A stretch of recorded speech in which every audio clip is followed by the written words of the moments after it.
Thomas Graffinino, Here. Lynn Colligan. Here. Lisa Kreckler. Here. Phil DiOrio is here. William Johnston is excused. And we also have President Tim Hill, the ZBA attorney. First order of business tonight is to review and approve the March 19, 2025 minutes. Can I have a motion to approve? I'll make that motion. I'll second it. All in favor? Aye. Okay. We have first couple things on our hearing agenda are resolutions. To close out a couple things. Lynn Colligan, I'm going to ask you to first read the resolution for 15 Bayshore Drive, Ludeman. Yes, application by Barbara Ludeman for a variance and special permit at 15 Bayshore Drive, Shelter Island, New York, on number 700-22-1-103. Applicant seeks to demolish the existing one-story dwelling and decks down to the existing foundation and to construct a new one-story residence within the same footprint and upon the existing foundation. Applicant seeks variance relief and a special permit as indicated by the building inspector's notice of disapproval dated January 18, 2024. Applicant requests an area variance for relief from Town Code Section 133-6B5A, which requires a side yard setback of 25 feet for principal buildings. The proposed construction would place the residence within 15 feet of a side yard boundary. Accordingly, a variance of 10 feet is requested. Furthermore, a special permit is requested because the proposed new structure involves the expansion of bulk of a prior non-conforming structure. The resolution of the board was to approve the request for a side yard setback area variance of 10 feet and approve the request for a special permit as reflected in plans of Riche Eklund Construction, Inc., stamped by N. Mazzaferro, dated August 7th, 2023, and site plan by Sherman Engineering and Consulting, dated February 19th, 2024. Okay, we'll have a roll call vote. Thomas Graffinino, Yes. Lynn Colligan, Yes. Lisa Kreckler, Yes. and Phil DiOrio votes yes. The motion carries 4-0. Next up, we have a resolution for 135 South Ferry Road. That's South Ferry application. Lynn, would you? Application by South Ferry, Inc. for a variance and special permit at 135 South Ferry Road, Shelter Island, New York, number 700-27-1-1. Applicant seeks to construct a two-story addition to the existing office building, to construct/install covered entry porch, ADA compliant ramps and landings, a new Bilco door to relocate AC units and replace sanitary systems in a new location.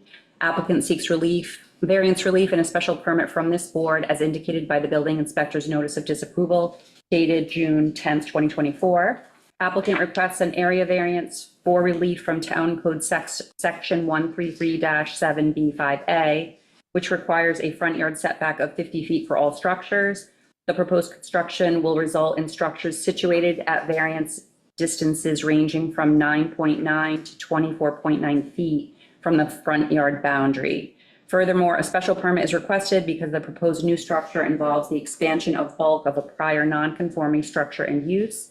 The applicant seeks to make the subject additions and improvements to the existing office space in order to accommodate additional employees and other needs required to maintain the existing operation.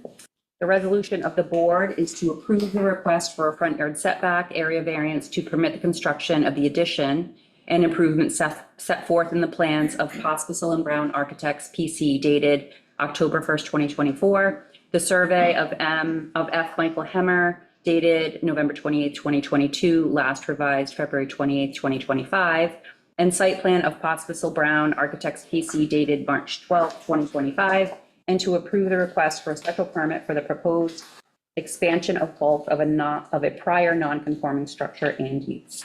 Okay, I'm going to call again for a roll call vote. Thomas Graffinino, Yes. Lynn Colligan, Yes. Lisa Kreckler, Yes. and Phil DiOrio votes yes. The motion carries 4-0. Okay, first up tonight, we have a few applications. The first one is for 12 South Ferry Road. It's Community Housing Board, and what's TSI stand for? Do we know? Town of Shelter Island. Town of Shelter Island, okay. Okay, a hearing on the application of the Town of Shelter Island, owner of 12 South Ferry Road, Shelter Island, New York, which is located in Zone B and C, and is more specifically described on the Suffolk County tax map as 700-19-2-90.1. The applicant is requesting a special permit pursuant to 133-10D1 to construct 3 two-story, 2-family dwelling structures with 2 rental apartments in each for a total of 6 units. Is there someone here to present for TSI CHB? Yes, Mr. Chairman, Eric Russo. I'm on the screen. Can you hear me? Yep. Good evening. So my name is Eric Russo. I'm with the law firm of Van Brunt Jesuit and Russo with offices at 140 Main Street in Sayville, New York. I'm representing the applicant, the Shelter Island Town Board, 38 North Ferry Road in Shelter Island. And they're the property owner of the property in question on tonight's application as of April 25, 1966, when they received it from Alice A. Sherman. Property as indicated in your call is 12 South Ferry Road, and it's the tax map number 700-19-2, that's 9.1. It's a split zone piece of property, B Residence District on the front street access and C Residence District in the rear. We are here tonight based on the information and denial that we received from the building department in Shelter Island, to seek a special permit pursuant to your code under 133-32 and 35. 35 being the criterion that we have to demonstrate and review for the board. With me this evening, to my left, is Michael Lynch. Michael Lynch is our real estate expert who is joining us this evening, and he is with Lynch Appraisal Limited at 15 Derry Street in Huntington. To my right is Chuck Hamilton, who's with AM Weber Associates, who's our environmental consultant, whose offices are in East Setauket. In addition, our engineer, I believe, is there and on screen was Matthew Sherman, who you're familiar with, who prepared the documents that are before you this evening. That being said, I provided you with a document photograph binder, which we had delivered to the town, to the ZBA office. So the document binder gives you all of the documents, copies of all the documents that we filed with the town. And in addition to that, it also provides a New York State DEC letter of non-jurisdiction dated October 2nd, 2024. And what we received yesterday as of March 25, 2025, Suffolk County Department of Economic Development and Planning, a letter of local jurisdiction subject to 2 comments that no runoff water be discharged into the adjacent wetlands. And in addition to that, improvements to the dirt gravel driveway and or asphalt portion of the site requires a natural resources special permit within 100 feet of the site freshwater wetlands.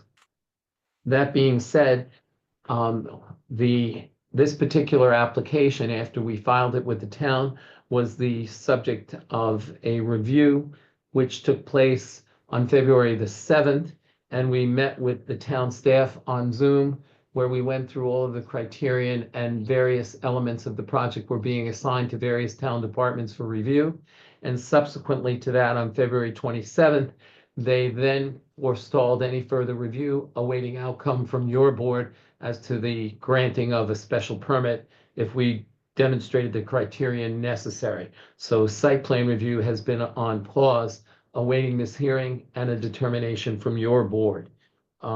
As to what we know, there has been no elevations that were provided to you to review, because what the town also turned around and did was request for qualifications, seeking developers to come forward to present the use of the property and the development of property for the 3 two-family dwelling units that had 2 units per dwelling in each one. And they were asked to come forward with a design and layout and provide back to the board, the town board, on the request for qualifications and respond by April 25th, 25. So there are no elevations before you this evening because we're waiting for a determination as to that. We're here tonight just to review with you the elements of the special permit and I'm going to ask Mr. Lynch to review those criteria. There are 5 of them under your code, which is pursuant to 133-35. In the binder that I gave you, he has a full written report of the various elements, but I'm going to ask him to enumerate them this evening. And then after that, what he will not discuss is the environmental issues, which Mr. Hamilton, who has 35 years of experience in reviewing environmental conditions through his employment with the New York State DEC, will present to you the issues that should be considered by this board for this project as it relates to its development. As you are aware, this is an existing town highway yard for the town of Shelter Island. And it's going to be our position through the development that what we are looking to do here at the request of the town board who wants to develop it is to improve and enhance the area by taking what is an unsightly use on the existing property and turn it around to something that would be more compatible to the uses in the area. I visited the site back on March the 7th on a Sunday afternoon. I believe it was March the 7th. If not, it was March the 8th. And I took a total of various photographs, which I provided to you in the binder. The reason I did that was to show you what is going on in the area to the north, to the south, to the east, and to the west in the area, which is a residential area, but then you had a full understanding, but you live on the island there, and you can see and will be familiar with the photos that I provided you with. That being said, I would like to start with Michael Lynch. If you want him to be sworn in, he'd be prepared to do so. You could swear in both he and Mr. Hamilton, and we can go from there. If you have any questions before we start, I'll be happy to address them. So we really, we don't swear in here. Well, I think that's wonderful, but any other municipality I've been to, they swear them in. So they want to make sure that they have veracity to their statements. So that being said, then, Mr. Lynch, if you could move forward. Certainly. Good evening, Mr. Chairman, members of the board. My name is Michael Lynch. I am a state certified real estate appraiser with offices at 15 Dewey Street in Huntington. I have appeared actually before this board many years ago for a communications facility on the town recycling center. And I have been appraising for over 30 years, and I do have a copy of my CV that's in the appendix of the consulting report.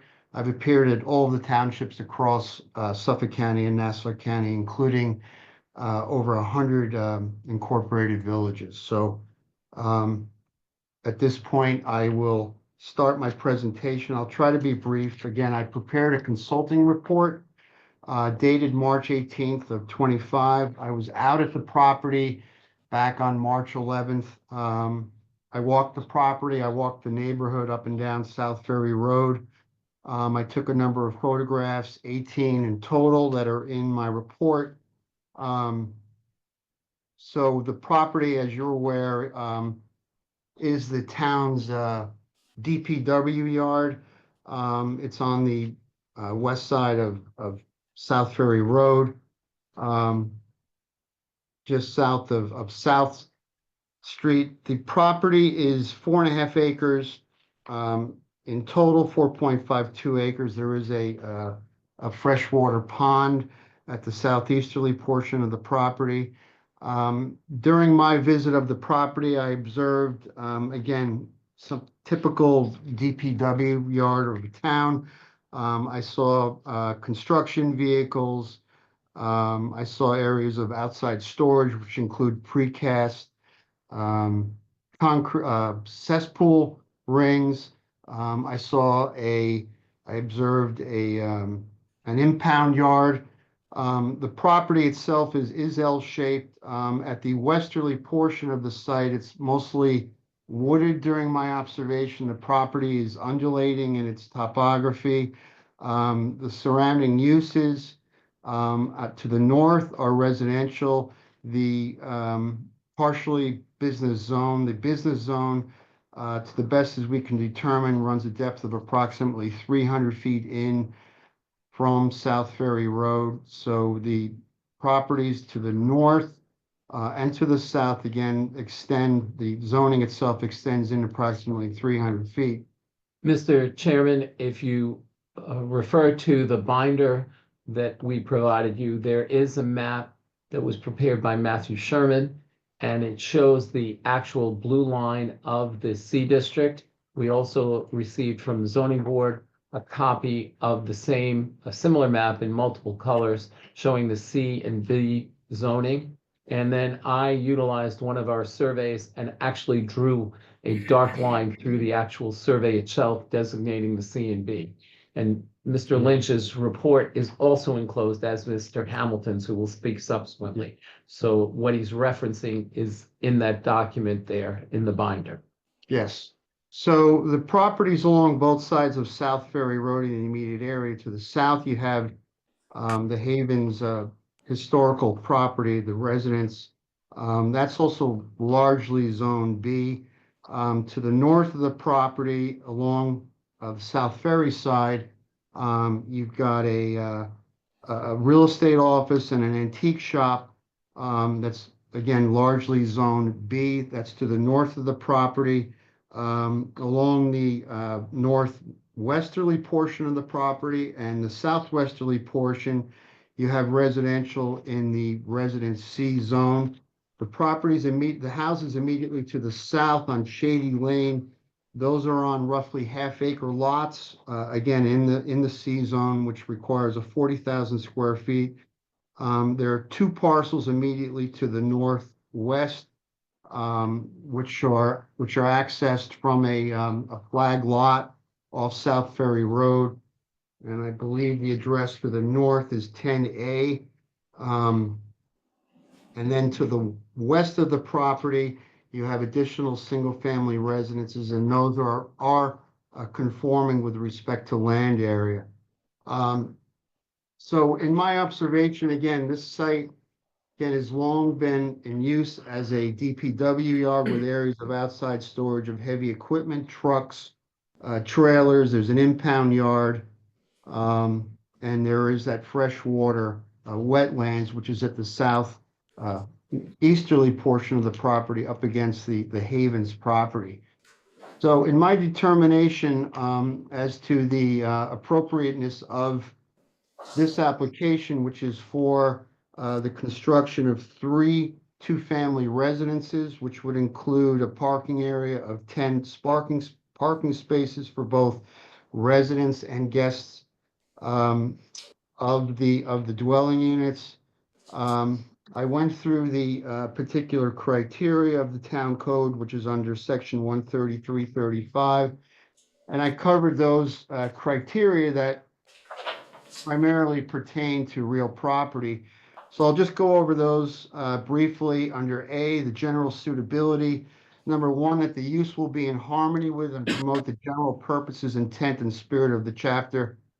Well, two-family dwellings are a use that's contemplated within the Residence C zone, so they're presumptively compatible with other uses within the district. Number 2, that the use will encourage the most appropriate uses of land and not be detrimental to surrounding property values. Again, if you look at existing conditions at the site, this is a far less onerous use of the property. It's not an intensive use in terms of land density. It's 6 total housing units on 4.5 acres. However, again, there's other properties in the immediate radius that are on actually less than half acre. So in terms of appropriateness, again, it is an appropriate use. The dwellings themselves will be comparable to the nearby residential dwellings that are in the immediate radius. Number 3, that the safety, health, welfare, comfort, convenience, and the order of the town will not be adversely affected by the proposed use in its location. Again, this use will benefit surrounding properties by the very nature of a much less intensive occupancy of the site, while the town and surrounding community will benefit with the addition of sorely needed affordable housing units. Number 4, that the use or structure to be used therefore will not cause an overcrowding of land or undue concentration of population. And the proposed 3 dwellings will be of comparable to size to surrounding homes and not create an undue concentration of population, given the 4.52 acres of site area. In addition, more than adequate off-street parking will be provided. And again, as I noted, the abutting parcels immediately to the south on Shady Lane, those are all on approximately a half acre or less of land. B, location. Number 1, that the site is particularly suitable for the location of such use in the town. The site is well suited for the proposed use, given the location and surrounding land uses of residential and small businesses up and down South Ferry Road, being again off a main thoroughfare in the town. Number 2, that the proposal is harmonious with the character of the existing and probable development of uses in the vicinity, and that such vicinity is particularly suitable for the location of the proposed use. The proposed site and the use will be in harmony with the character of existing or probable uses within the vicinity.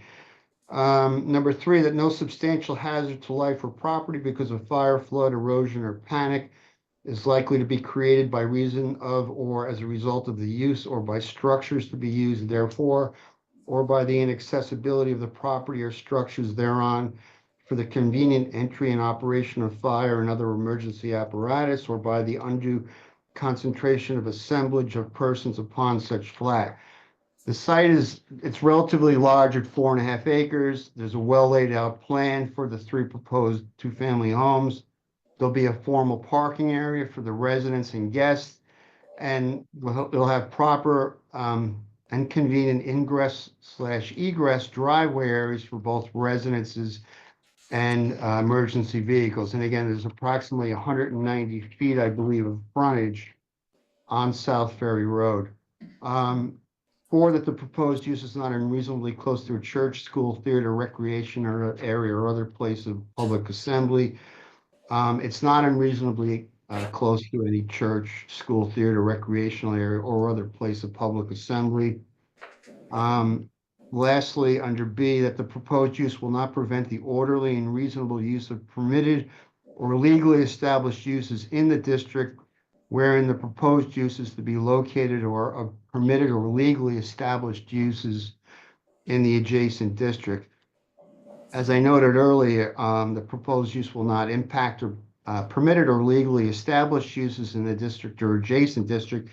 And as noted, the proposed use is contemplated within the residency zone as is presumptively compatible with other uses within the zoning district. C, public services, that access facilities are adequate for the estimated traffic from public streets and sidewalks so as to ensure the public safety and avoid traffic congestions. The site possesses an ample 130 plus feet of frontage on the public roadway, that being South Ferry Road, with a proper driveway. 2, that the operations and pursuance of the proposed use will not cause undue interference with the orderly enjoyment by the public of parking or recreational facilities if existing or proposed by the town or by other competent government agencies. The site offers more than ample off-street parking. It's again almost 4.5 acres, and it will not interfere with the public's parking or recreational facilities, either existing or proposed. D, we're going to let Chuck handle those criterion.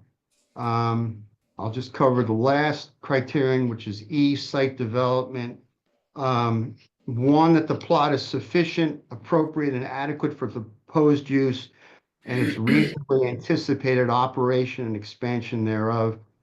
The plot area is in 4.5 acres, which is more than adequate to accommodate the placement of 3 2-family dwelling units. Number 2, that there's adequate off-street parking for employees or visitors, and further that the layout of the spaces is convenient and conducive to safe operation. Again, it's a well laid out site plan. There's 10 spaces of parking area, and it's a 4.5 acre site. That adequate buffer yards and screening are provided where necessary protect adjacent properties and land uses. The area is the perimeter of the site to the north, west and south is largely wooded, and especially the westerly portion of the site. The placement of the homes is going to be towards the central portion of the site, toward near the southerly boundary. However, again, wherever there is not adequate vegetation areas or screening area, those additional buffers can be determined as needed. And that concludes my presentation. What I would like to add to that, the site plan that you have before you was drafted by our engineer, Mr. Sherman. We haven't been before, as I stated earlier, nor have we received any comments from the town in terms of the site plan itself. The whole purpose of the hearing this evening, as we stated earlier, is to see if we meet the criteria under the code to grant a special permit from your board. And I will let Mr. Hamilton address the environmental concerns, and you can hear his comments and suggestions as to the development environmentally, given where the wetlands is. But what you also need to be aware is if you grant the special permit here, the site plan process will continue. So the Suffolk County Planning and Economic Development recommendation is a matter of local determination. You grant the special permit, the town board decides and accepts a request for qualifications with a developer. The design of the structures, the location may be modified for their proposal to upgrade and enhance the property. And they may position the houses differently than Mr. Sherman placed on the site plan. So it's not completely fleshed out at this point. So with that being said, I'll let Mr. Hamilton address the environmental concerns under that section of 133. 35 D. Okay. Environmental. Good afternoon, Mr. Chairman and members of the board. My name is Chuck Hamilton. I'm with A.M. Weber Associates, P.O. Box 2753, East Setauket, New York. This particular site is, as we've heard, and I'll keep it real short, is an upland area. It's been in heavy use by the Shelter Island Town Highway Department. Of this parcel, the first 22,000 or 23,000 coming in is paved parking, paved areas, paved driveway, gravel driveway. Then as you get into the interior central part of the property, over 50,000 square feet is just virtually dirt and some gravel, and was a storage yard for equipment and other materials used by the highway department. The parcel is highest on the west part of the property, kind of grades down to the center part of the property. The roadway coming in also grades down toward the central part of the property and toward the wetland area. The wetland area is identified as a New York State DEC wetland, GP 15. It's an open water emergent marsh type of wetland area. And the body of water is actually classified C, which means capable of fish propagation and capable of aquatic production. We are in a sole source aquifer area. As it indicated in earlier testimony, the western part of the property is primarily maritime forest in pretty good shape. To the west and to the south, we do have a little bit of forested area. As you look at this property and you start looking at, the development that's proposed, and again, the plan we saw from Mr. Sherman shows that there'll be no construction, no alteration to any area within 100 feet of the freshwater wetland boundary. The homes in the sanitary system will be well in excess of 100 feet, which is the regulated area not only by the town, but also by the New York State Department of Environmental Conservation. The proposed well again shows way to the west, separate to a large degree from the proposed sanitary system in an upland area, which is a proper way to locate that. We're not in a floodplain. We're not in a 100-year floodplain or a floodway. It's just primarily an upland disturbed area. When we start looking at 133.35D environmental concerns, we have to review the facility in regards to sewage treatment, effluent, and any kind of discharge. Well, any sanitary system would be provided for this particular development will be designed to Suffolk County Department of Health standards. I'm sure it'll be an innovative and alternative denitrification type of system. And it appears there's plenty of room to install a sanitary system greater than 100 feet and even more distance from that freshwater wetland and open water pond. In regards to number 2, that the proposed use will not go for any noxious gas, odors, smoke, or soot. Being a residential area, I don't propose that there will be any intrusive emission of any kind of air discharge as a result of this development.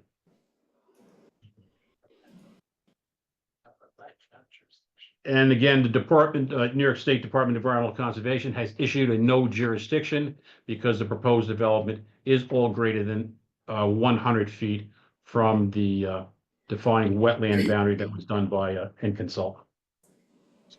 In regards to as far as intrusive emissions of discharges again or vibration from the proposed residence, that will not occur, and nor will there be any significant negative impact on the sole source aquifer in the open space in any of these wetland areas. There are no endangered or threatened or species of special concern to the town or the New York State Natural Heritage Program on this particular site.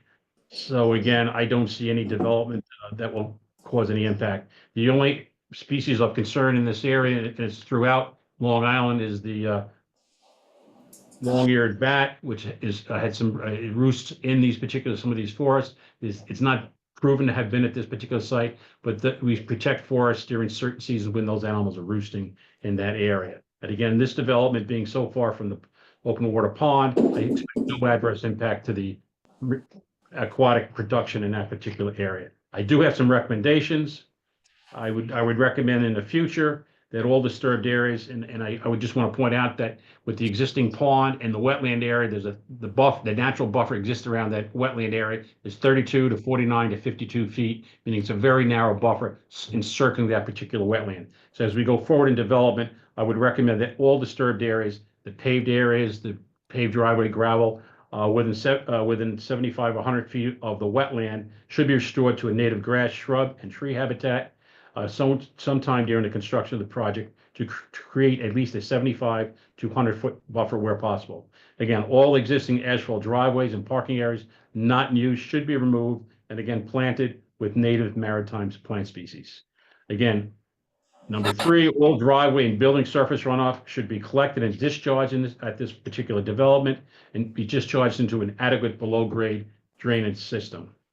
Number 4, when we do any kind of alteration to the site, no trees should be removed between March 1st and December 1st of any year to protect roosting habitat of the long-eared bat. The entrance, number 5, the entrance gravel driveway should be located as far as possible from the freshwater wetland, since that will be within that 100-foot zone. And as we develop that particular gravel driveway coming in, we should ensure that all runoff is directed away from that particular wetland area. Number 6, if we do any kind of planting here, I would recommend native trees, shrubs, and grasses and flowers that can be used for the landscape this particular project site. Deer-resistant plants are preferred, especially for Shelter Island. And number 7, we should create some permanent no disturbance buffer areas of the existing vegetation, whether it be the wooded area or the area surrounding the wetland areas. And that would be the end of my statement. And Mr. Chairman, when we looked at the review of the building department recommendation, which brought us to your board this evening, their specific notice of disapproval, which was dated November 7th of 2024, directed us again just to the special permit criteria under District C as to 133-10.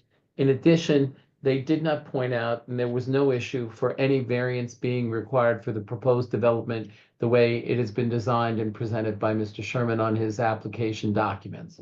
That being said, after reviewing all of the elements of the town code, our plans, we also looked at comments that have been coming in because, as required, we submitted and filed copies of our mailing and posting that was necessary pursuant to the Shelter Island Code.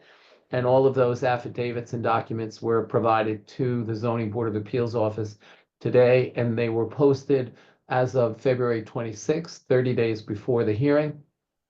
And to our knowledge, we have not heard back from the zoning board that we were deficient in any notifications and the property posting. And lastly, the only comments we've received to date, which I also included in the binder, were letters and an email. There were 2 letters of support that were provided by Hoot and Joanne Sherman as of March 22nd, 25. And then Callie and Ben Smith also as of March 22nd, 2025, which if you read them into the record, they would indicate their desires for the development in that it will improve the area and allow for affordable housing. There were 2 letters of opposition, March 10th of 2025 from Ann and Charlie Beckwith, and March 13th, 2025 from Peggy and Walter Johnson. Again, they had concerns of a different type in terms of the development and what is being proposed. That being said, again, it is our position that based on the criteria of your own zoning code, the well-prepared application that was put forward by our engineer and at the request and direction of the town board of the town of Shelter Island, I would feel that we have met the criteria of your special permit that need to be addressed, and would request that if you have questions, we'll address them further. But we would respectfully ask that you approve the special permit application of the town of Shelter Island Town Board. And I thank you for the time this evening. Thank you. I'd like to request that a synopsis of the statements by your environmental consultant be submitted to us prior, whatever. If the hearing is closed tonight, 1 week prior to our work session next month. You have them, Mr. Chairman, in the document Oh, photograph. and the PDF that came yesterday. That came yesterday. I believe Okay. it might have received it this morning. I don't know. It was sent FedEx. And it's in the document photograph binder, both Mr. Lynch's Okay. statement as well as Mr. Hamilton's statement Okay. Thank you. as an exhibit. Okay, thank you. All right, a couple things I'd like to say here. First is that I am sorry, I forgot to mention the correspondence that we had received after receiving the notice, after reading the notice. And so I'll just repeat that we did have correspondence in opposition from Peggy and Walter Johnson and Ann and Charlie Beckwith. We had correspondence in support of the application from Hoot and Joanne Sherman and Callie and Ben Smith. We also had comments from the Suffolk County Division of Planning and Environment. Now, I'm going to open up the floor here soon, but I just want to make a comment that this hearing tonight is not about whether or not Shelter Island needs affordable housing, whether or not Shelter Island wants affordable housing. Right now, what this hearing is that whether or not to grant a special permit to allow 2-family homes. This is a permitted use with a special permit. That is the crux of the matter here before this board tonight. And so I would like to open the floor and to public comment if anyone would like to comment. Please, you need to step up to the lectern here and state your name for the record, please. My name is Deborah McBaskey. I am right off the property. My house is about 100 feet from my property line because we wanted the house to be placed in the middle of our yard. Could you state the address, please? 20E Shady Lane. Thank you. We have had situations since we moved in there in '83. We had saltwater intrusion from the highway department. We could have gone to the town, but we didn't. It took 15 years for it to get out of our water, but God only knows what our pipes look like. But we dealt with it. We had to then, a few years later, change our well. Strawberry Lane. When they started building in there, we had to replace, after the houses all got built, everybody's in there. What happens? Our well goes dry. We had to replace our well again. Just a few years ago, we had it again. So now we have a submersible pump well. And my main concern is my water. I want it to be noted in our record that I'm going to object to this whole project. Two-story buildings, there's only one house in my neighborhood that's a two-story building. I'm sorry, 2 families in a home? No. It's a lot of water going through the house. If my well goes dry, I'll be standing right here and expect a correction of my problem, and I'm not paying for it. Because I object majorly to this process. They've been working back there for a while. I hear them every day. I enjoyed the highway department being there. They're either the salt thing all day, and then they shut down at lunchtime and go, how, where'd it go? I mean, they didn't bother me at all, except the salt. Now the Krauses, one house towards 114 from me, they are on the water table. They have a sump pump running in their basement 24/7 because the water fills their basement. What's going to happen when more water starts getting drawn away from us again? Are we going to have a problem? Those wetlands are a joke. The Havens house filled one of them, and their DEC told them they had to dig it back up. They never did it properly. Yeah, when it rains, it fills up. The cars can't park there, but it comes right to our lane. But now it doesn't. It's grass because they filled it in. So when the Krauses put their cesspool in, they couldn't double ring it because they ran into water. That's how, they're literally right on the water table, the bottom of their house. I mean, for them to have a sump up down their basement all the time. Look what the Havens house had to go through to put that building up that they did. They had to pump the water so they could build that storage unit thing. It's working for them. It might have increased our water table up a little bit because they displaced the water, but that's okay. But when the highway department left, we were promised that that would become protected land. To me, protected land isn't putting 3 units, 2-family homes on it. Protected land is for the deer to cross, for the stupid turkeys to go grazing, and my main concern is the animals on this island. They're in my backyard all the time. My dogs bark at them. My neighbors complain. What are my dogs gonna do? Because I have a great big huge Christmas tree. I can't see the back of my property. But the dogs are fenced in to the edge, almost to the edge of my property. Do I have to go to my backyard every time they start barking?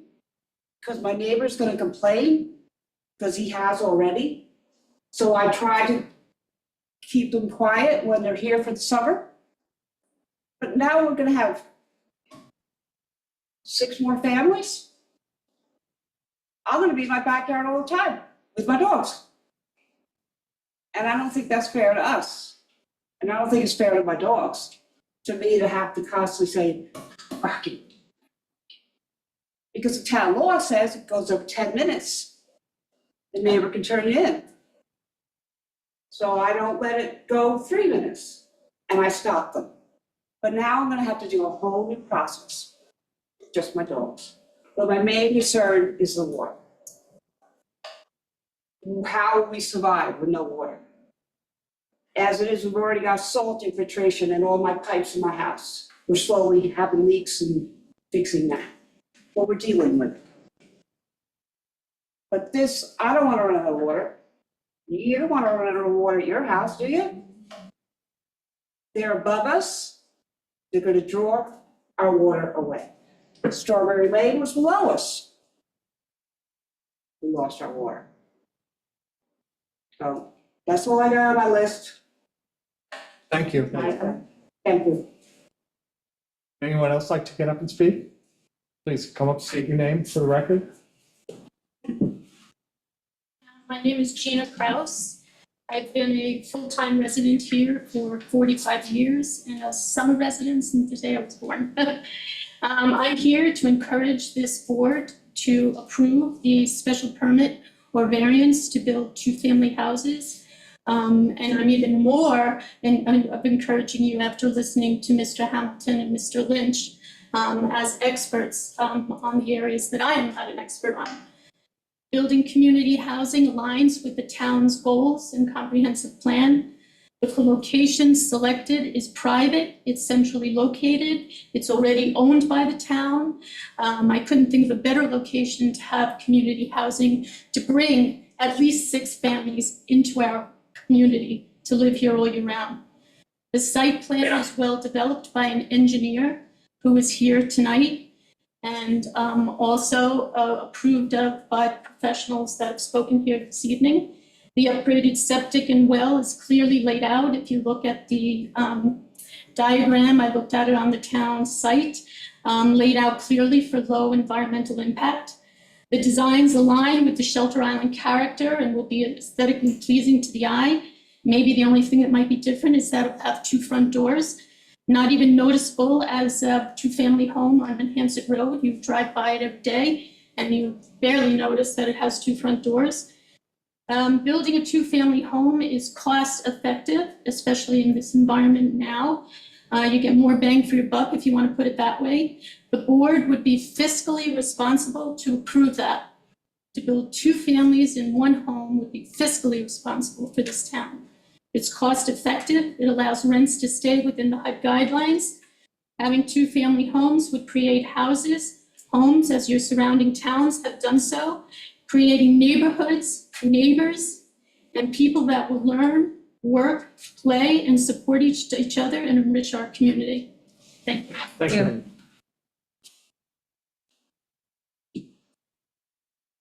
Anyone else? Please. Glenn Luddington, been on the island for 65 years. I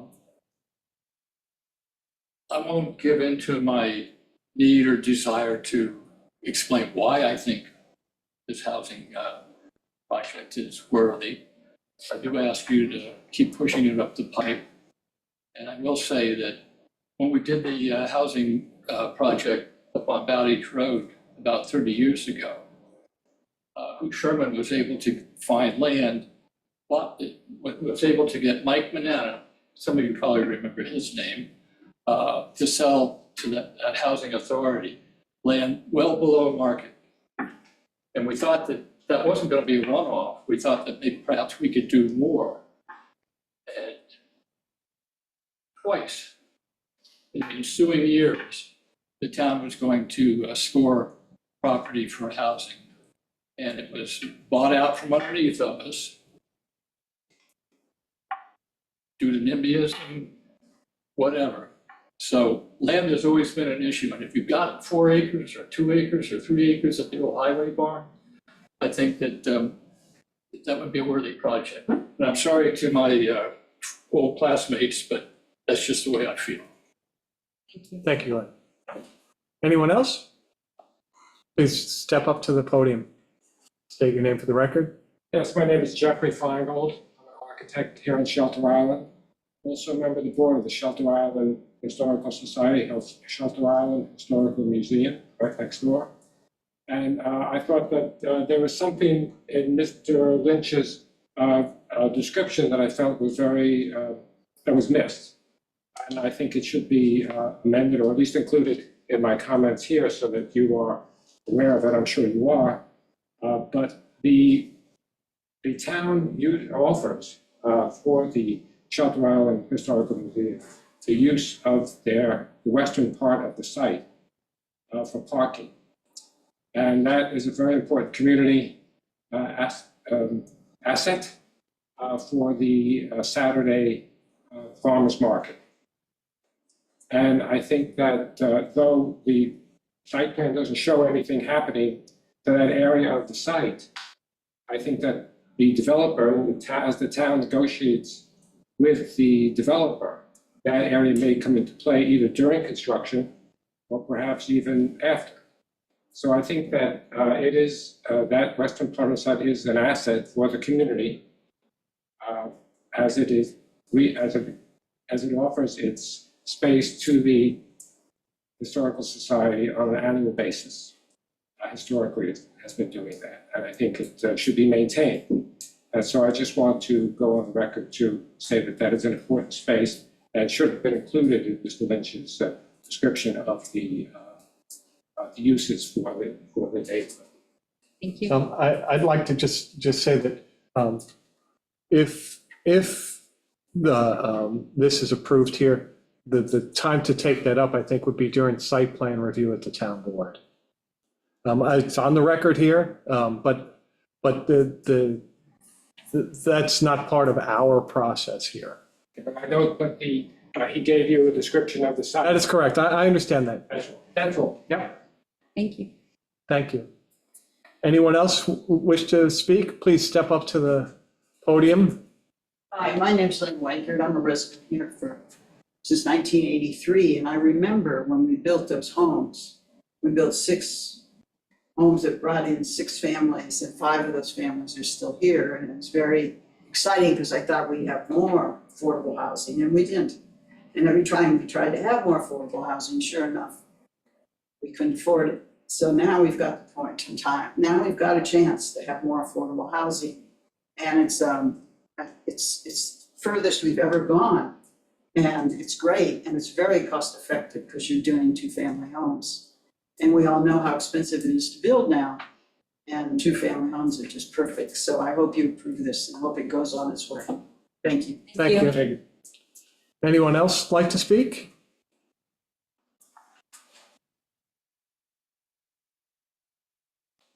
Hi, I'm Liz Haley, and I'm a resident here, and I also chair the Community Housing Board, which is kind of brought this project together. Thank you guys so much for considering it, and I did just kind of want to say that we've employed some great experts and gotten so much help with getting to this stage, and I just want to say that we have really tried to take the whole community into account here as best we can. Our charge is to try to look after housing and try to make sure that there's opportunities for our long-term residents to stay here. It's a difficult charge. We are really excited that the town did have this land that was zoned correctly and unused for this purpose. And so what we've really tried to do is to use this for the best, the highest good of the town. You've seen on the plans, we've tried to just maintain the space at the front for our friends next door at the Historical Society. We've tried to stay back from the wetlands. We want to preserve the environment as well. But the part of it is we really don't have a lot of land where we can put housing. And so we have worked to try to find a good place for 6 couples or singles. We're really trying to get potentially some ADA units to be able to maybe put some seniors there on the bottom. And it's the truth of it is it's a huge lot. It's a really big lot. Even if you kind of take out that parking at the front, you kind of you could imagine those 3 buildings tucked back there. We really think it could be a great space for some of our neighbors. And I think it would be a real improvement in the neighborhood and just kind of making it feel more residential. I think it would be a very positive impact. And, that's really been our aim. But I really thank you guys for considering it. Thank you. Anyone else? Anyone else in the room here? No? I'm going to open it up to Zoom land. Is there anyone in Zoom land that would like to make a comment? I don't know if you can see my hand waving, Mike Gaynor. Okay, Hello, Mike Gaynor, 8 Cobbetts Lane. I just wanted to first start off with, I know we're not talking about the topic of affordable housing, but I do support affordable housing on Shelter Island. Everyone knows that's a real issue. I guess I would digress a little bit. I wanted to give accolades to the town for Mr. Russo and his team. I thought they did an excellent presentation, and I think our money was well spent on that. I think the one topic that's being glazed over here is the Shelter Island is, we have limited resources here, and we're unlike any other town on the east end of Long Island. It's just, that's just an inarguable point, and nobody knows when we're gonna exhaust those resources. We have a hard boundary, right? We're surrounded by all sides by water. And my concerns for the community, and I don't know the answer to this question, but if we're going to encourage stacking development here, multi-unit housing, at what point does that, if we provide that for this very good and important cause to have affordable housing on the island, at what point does that encourage additional housing that this island might not be able to support? What happens when the next private developer, which is happening all over Sag Harbor right now, where they're stacking housing on top of housing, they're building condo units left and right. At what point in time do we set a precedent where that is happening here on the island? So I don't know the answer to that question. I don't know when we're going to run out of resources here, but I think that topic's been touched on by everybody here. When do we run out of water? When do we run out of enough places to put our waste and everything else? And I just think that needs to be considered by the board. So thank you for allowing me to speak. Thank you. thank you, Mr. Gaynor. Anyone else?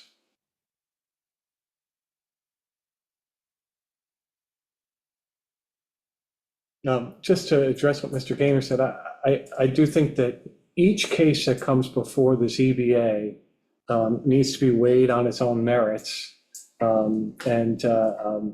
I think that that's the approach that we would take if there were any sort of multifamily applications at some point in the future. If there's no one else wants to comment,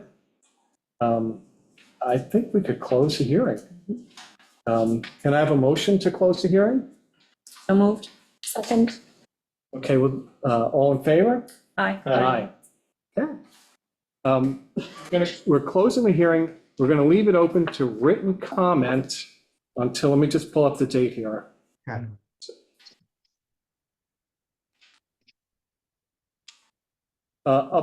Until April 9th, we will be accepting written comments.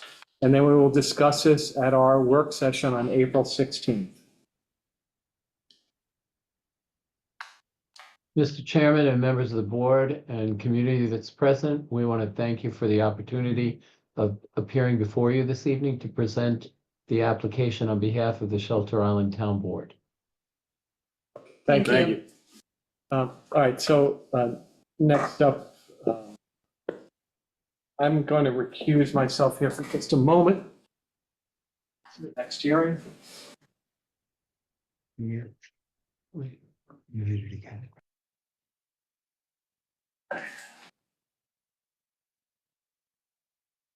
Okay, so next on the agenda, we have 3 Locust Avenue Cummings. Lynn, can you please read the public notice?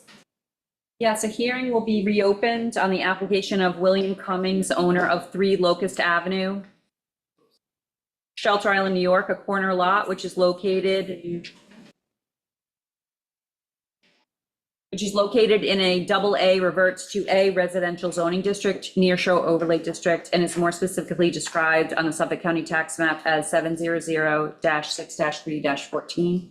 The applicant is seeking 2 variances from Shelter Island Town Code Section 133-6B5A to hold both a 17.9 feet and 22.3 feet front yard setback where 40 feet is required to construct a second floor deck over an existing enclosed porch. Additionally, a special permit is requested pursuant to Section 133-23A in order to alter or expand the pre-existing non-conforming dwelling. Thank you. And we did receive a request from the applicant to adjourn the hearing today until the next hearing, April 23rd. So can I get a motion to adjourn the application till the April 23rd hearing? Say so moved. I'll second. And all in favor? Aye. Aye. That's it, right? We can bring Phil back in now? Okay. All right. Gonna go grab Phil. Sorry, I didn't hear you. It's a little slow. No, it's a little loud up there.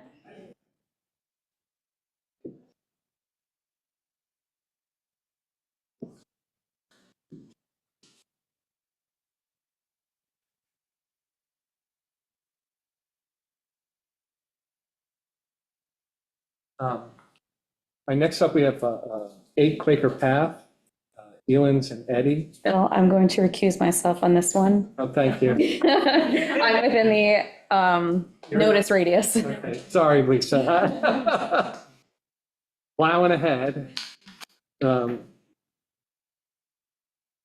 hearing on the application of Barbara Elens and Quinlan Eddy, owner of 8 Quaker Path, Shelter Island, New York, a corner lot, which is located in AA zone, reverting to A, and is more specifically described on the Suffolk County tax map as 700-8-2-8.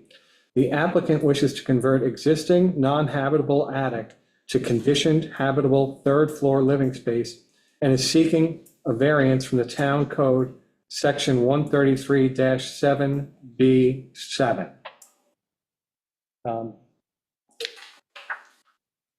think that's, is there, No we have no correspondence. correspondence. Is someone here to present? Good evening, Chairman, board members. My name is Jackie Hubbard. Here from Timmy Latham, Shea Kelly, Jr. and Corderero, address 30 West 2nd Street, Riverhead. Here on behalf of the applicants, Barbara Elens and Quinlan Eddy, who are here tonight for the application for 8 Quaker Path. I'm just going to speak briefly to the history of the property and the standards, and then I'm going to turn it over to Quinlan Barbara, who represents as well. My clients purchased the property in 2021, and they applied for an updated certificate of occupancy. It became apparent that the existing finished attic would need to be removed to secure the CO. Of course, they complied and guided the attic to meet code requirements. From their understanding, the attic had been finished in this manner, we've been proposing for quite some time. Of course, our clients acknowledge the self-created difficulty in purchasing the property in this manner and then applying to reinstate the existing third floor. They're in the process of entirely renovating the main dwelling of the property. They're taking great pains to preserve the existing architecture and aesthetic of the home. There's been no measurable detriment to the neighbors of the character neighborhood during the time that the attic was finished, from approximately 1988 to 2021, 2022. Barbara and Quinn merely intend to use the space for their family and guests. They have no intention of utilizing the house in any other manner, and they fully intend to live there permanently as they live here full-time, year-round already. Because the attic is already framed within the house, reinstating the habitable space will not require any additional disturbance or make any visible change to the structure. And no additional disturbance to the environment or the property itself, because the house is already being renovated as of right. It's merely a matter of how this third floor is ultimately finished. For approved, our clients will, of course, install a sprinkler system and egress as well. This will not increase the height or bulk of the main dwelling. The dwelling already sits in a valley or dip of sorts, but as well shielded from the surrounding property by vegetation. As noted, the attic had existed as finished space for the majority of the dwelling's existence in our submission. And the unique design of the dwelling does not add a considerable amount of habitable space if the attic is finished. The house itself and the bedrooms are narrow as it is. Before I turn it over to Quinn and Barbara, I do want to acknowledge that we are aware of the recent decision by this board regarding 2 Westmoreland Drive and the denial therein of the owner's application for legalization of a third story with habitable space. We submit that where it would seem that property was not only out of compliance for a number of years, as it was specified in older CO of the attic, was not to be used for habitable space. An attempt was made to legalize that non-compliance. Our clients have been forthcoming, comply with the code, but when it became apparent that this was an issue.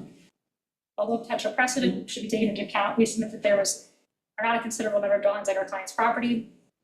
They're merely trying to bring the habitability of the attic back to what it was when they purchased it, preserve the character of the structure as it existed, since 1980s. If you don't have any questions for me at this time, I'll. A quick question for you. Sure, of course. Was there a C of O for the occupancy of the attic when they purchased the house? There was. No. No, not, no. No.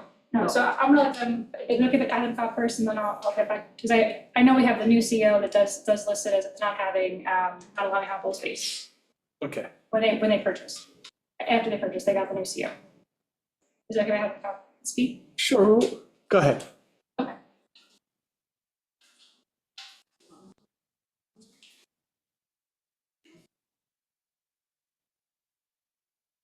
Hi, how are you?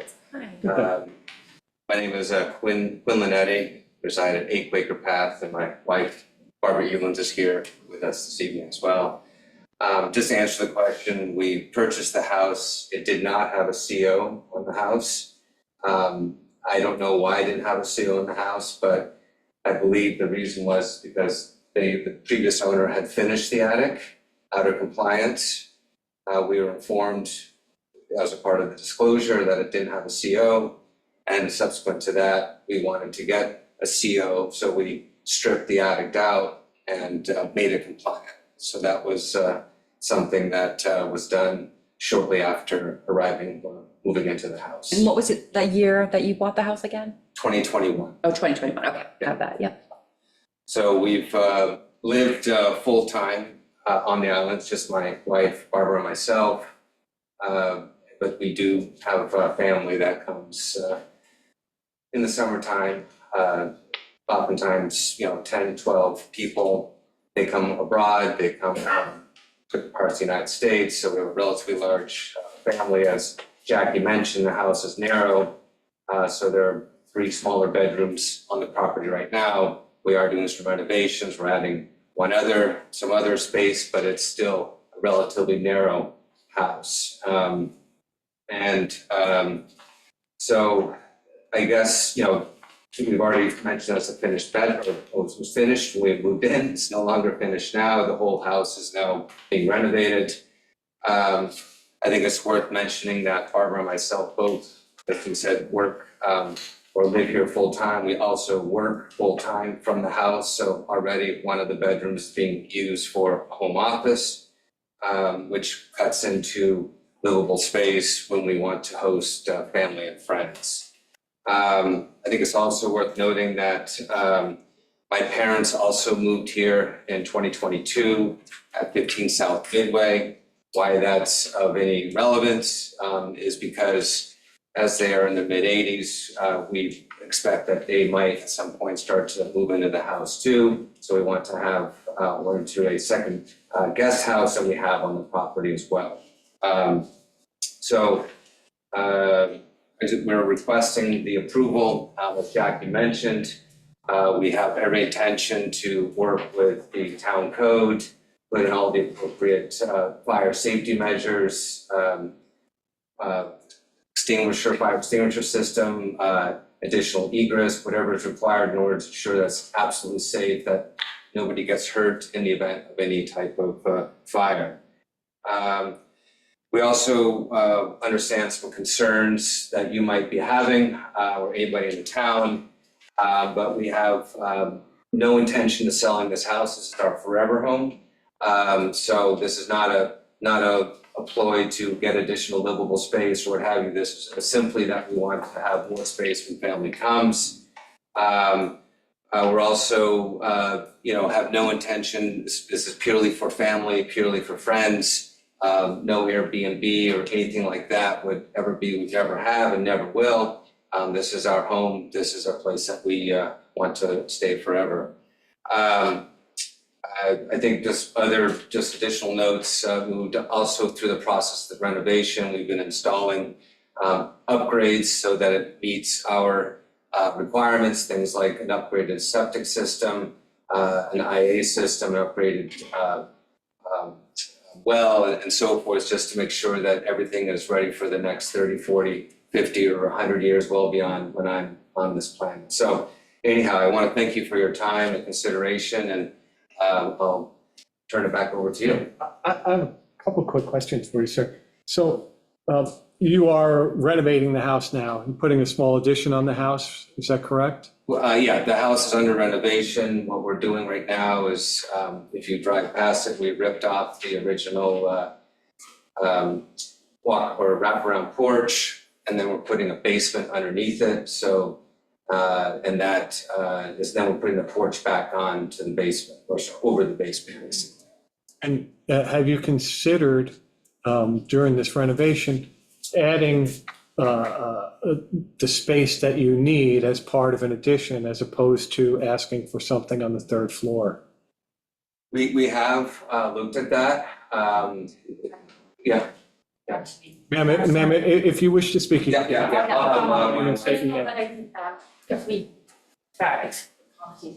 We actually have built a guest house. Ma'am, you have to stay. I apologize. Oh, sorry, stay here. Oh, Barbara Evans, so live at 8 Quaker Pat. We actually have built a guest house, because we needed a place to live while we were renovating, the main house. So there is an, accessory structure on the property.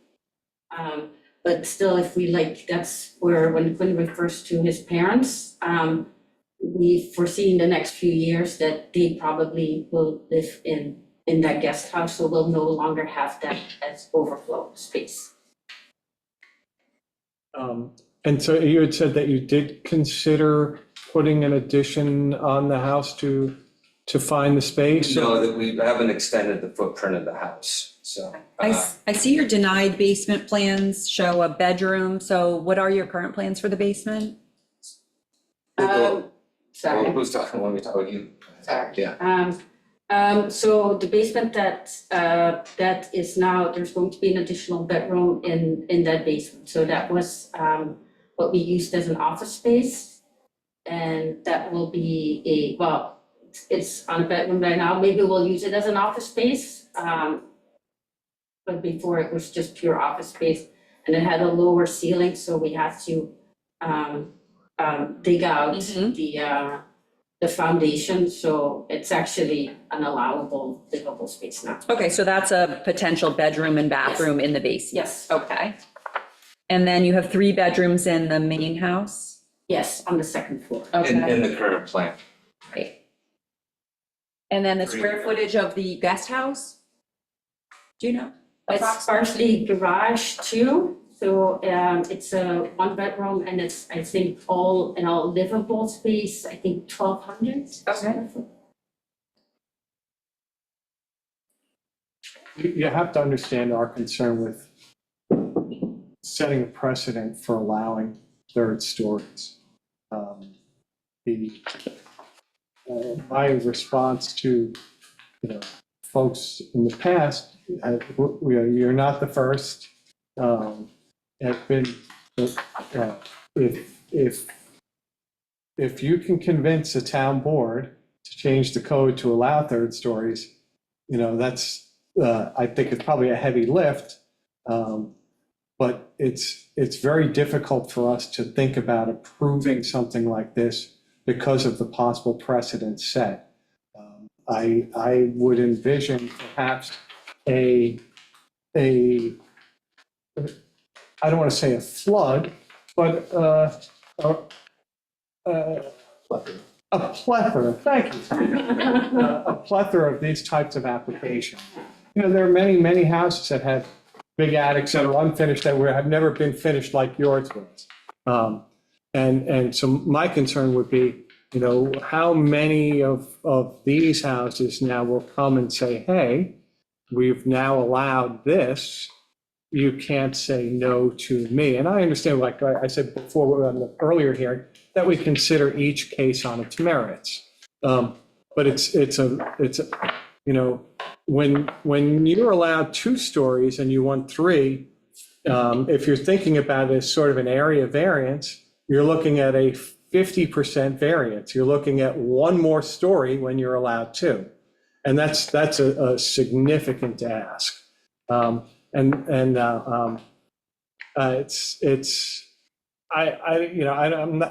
respect the fact that you're living here, that you're working here, that you want to stay here. But it's a very hard thing for me to get my head around saying yes to something like this. May I ask, is that, because the store is already there, obviously, the house was built, that was built, it's the finishing finishing up the story that's creating the problem. We thought that for to a large extent, that's because it's not safe. So if we make it safer, so you have the sprinkler system, and you have the egress, that, because in the end, the store building's already there, we're not building it, or we're not building a story on top. Right. So, But I would say that there are many houses on Shelter Island that have big attics right now and just missing a dormer or two to light them up. And so that would be my main concern. You know, your attorney referred to the Skydell application, which, whatever, is currently in litigation. And, you know, they had a sprinkler plan, they had, you know, their whole thing figured out. And you are right, there is a difference, ma'am, because they were notified multiple times that they were not in compliance and continue to I don't want to say, no, maybe I will sort of defy the town on that, right? So I understand that you folks have tried to be good actors here, but it doesn't make that pill any less bitter to swallow for me, I guess. I don't, Lynn, Tom, do you?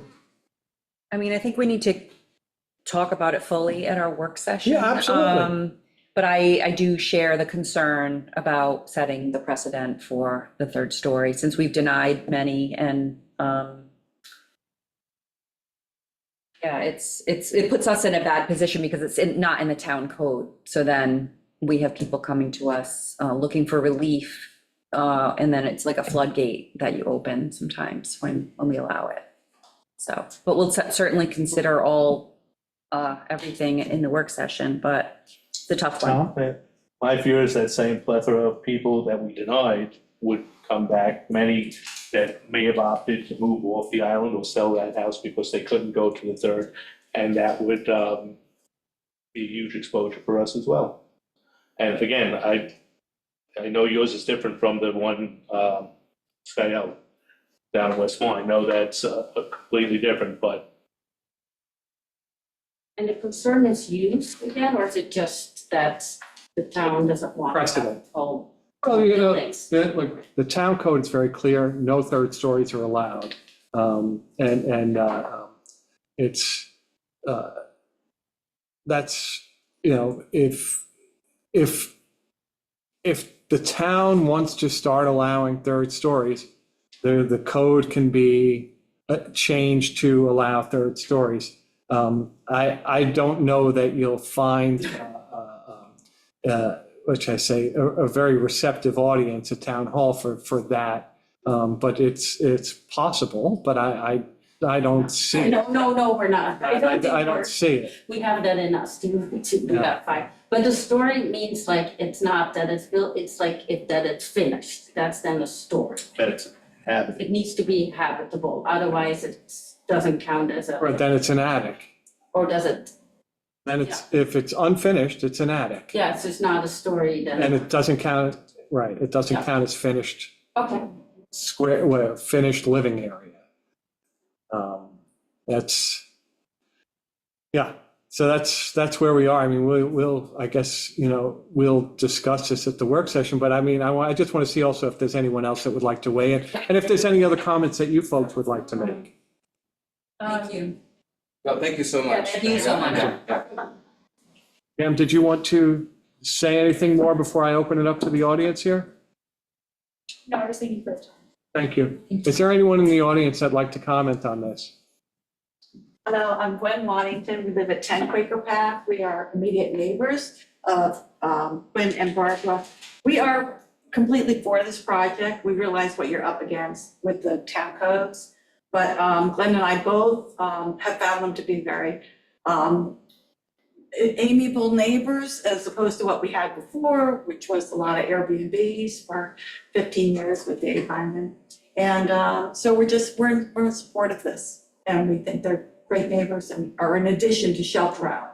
They've really and engaged in Shelter Island since living here.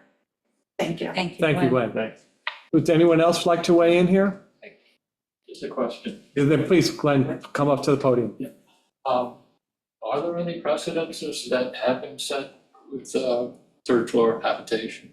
Since I've been on the ZBA since 2011, we have not permitted any third floor living space other than a little, I think there was like a widow's watch kind of a thing. And down on Silver Beach, wasn't it? But nothing that you could actually do more than just stand in. Right. Okay. Well, my question. I'll reiterate, they're great neighbors, but. I understand that, I also Glenn. understand, you can't make a judgment on being a great neighbor. Yeah. I did ask both Quinn and Barbara, is this a spec house? Are you gonna flip it? It was absolutely not. And I never trust anybody, but I trusted you. Thank you. Thank you. Does anyone else like to weigh in on this application here? I'm going to open it up to Zoom land. Is there anyone in Zoom land that would like to weigh in on this application? Pretty quiet. Okay, so I think we can close the hearing. Can I get a motion to close the hearing? I'll make that. I'll second it. All in favor? Aye. Aye. So we're going to close the hearing. We're going to keep it open for written correspondence until April 9th. Let's get Lisa. I'll get Lisa. I'm going to get some water.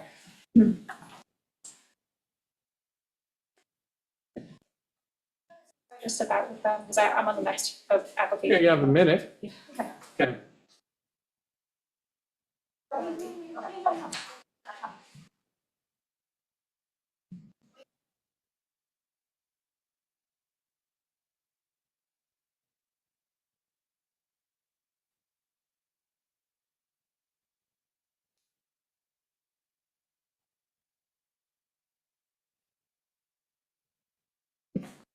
Welcome back, Lisa. Hello.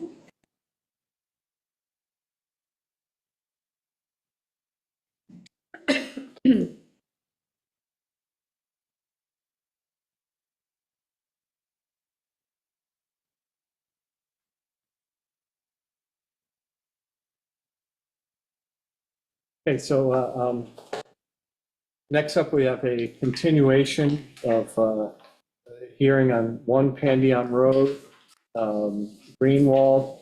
We did receive correspondence in opposition from David Kriegel, and we received as-built plans from the applicant. Ma'am, did you want to present? Me again, Dr. Hubbard again.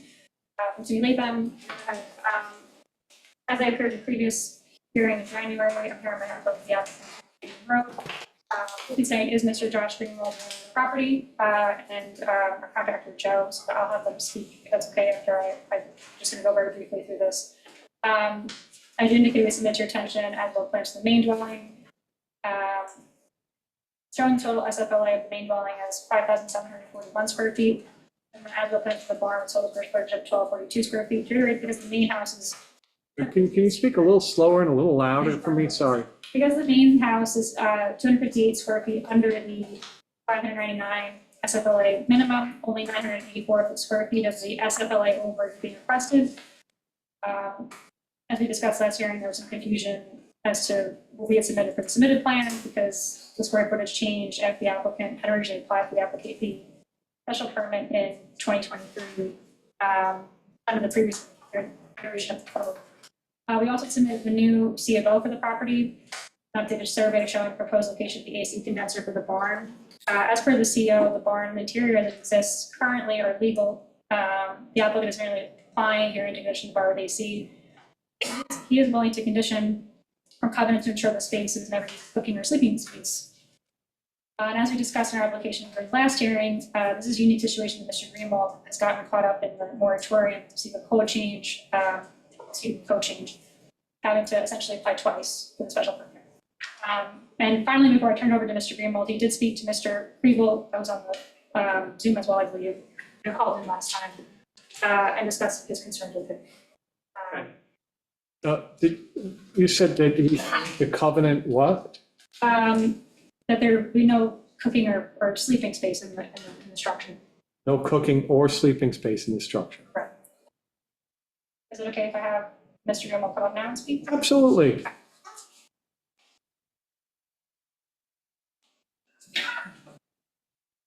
Hello. Hello. My name is Josh Greenwald, and I'm the owner of One Pandion. I wanted to attend the hearing tonight. Primarily, there was an objection from Mr. David Kriegel, and I think that the gist of his concern was that, one, that I'm a developer, and that two, that somehow my application was disingenuous.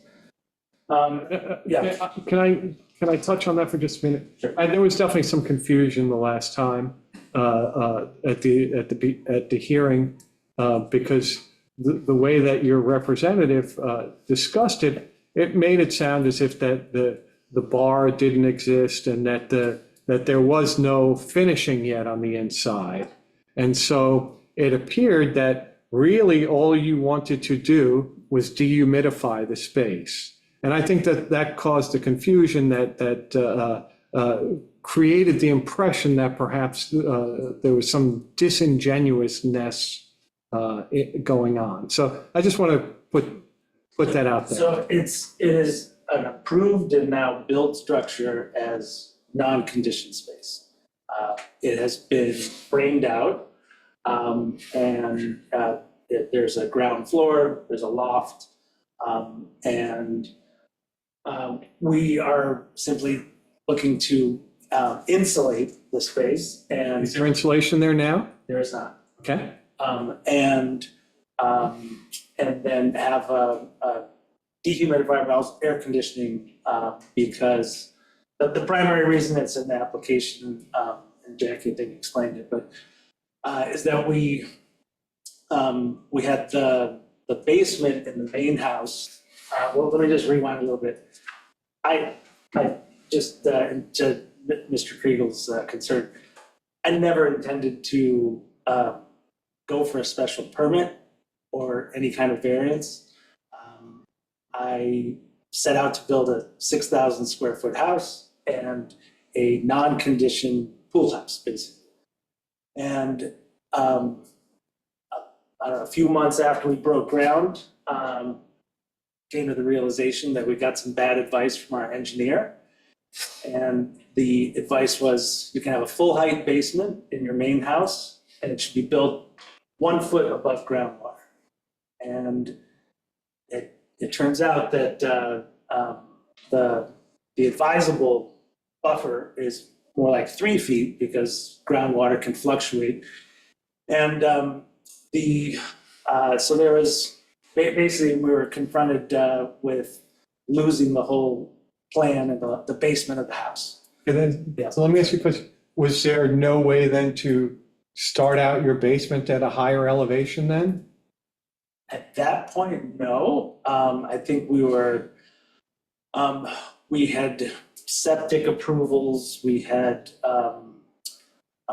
so let me just focus on your question. Could we have raised the? So the floor of the basement, instead of being 1 foot above, could it have been raised to be 3 Yes. feet above? My name is Joe Voci, PO Box 854, Shelter Island. I'm a resident of Shelter Island, a local builder with Curate Build. I came onto Josh's project 2 days after they hit groundwater at an unexpected depth. And this is after they had all of their permits in place, had already broke ground to start the project. And the reason that we couldn't raise anything is because of the heights of the first floor and the second floor. With a flat roof, you're limited to a height of the structure, and we were already within 6 inches of that. So raising it out of the ground and maintaining median grade was not an option. Okay, so you did raise the floor of the basement, but you didn't raise. Correct, so instead of an 8 or 9 foot finished basement, we're at 5'6". Okay, for more than 50% of it, and 6'6", which is, I can barely walk in there. So this whole space of, 2,500 square foot footprint that was intended as rec space, play space, utilized temperature controlled space, basically went out the window.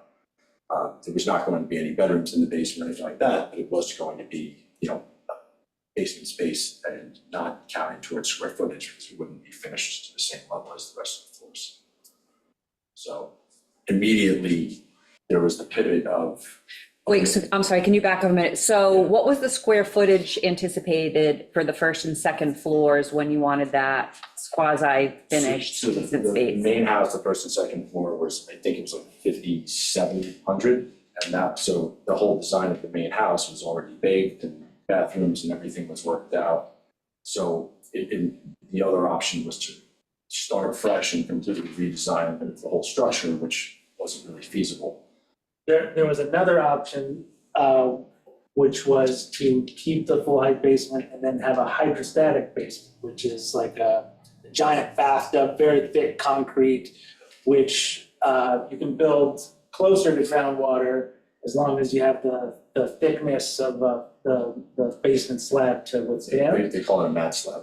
And so I spent 2 months looking into it, got all kinds of proposals, so it was economically infeasible, $400,000, including pilings, the cost of this extra thick foundation everywhere.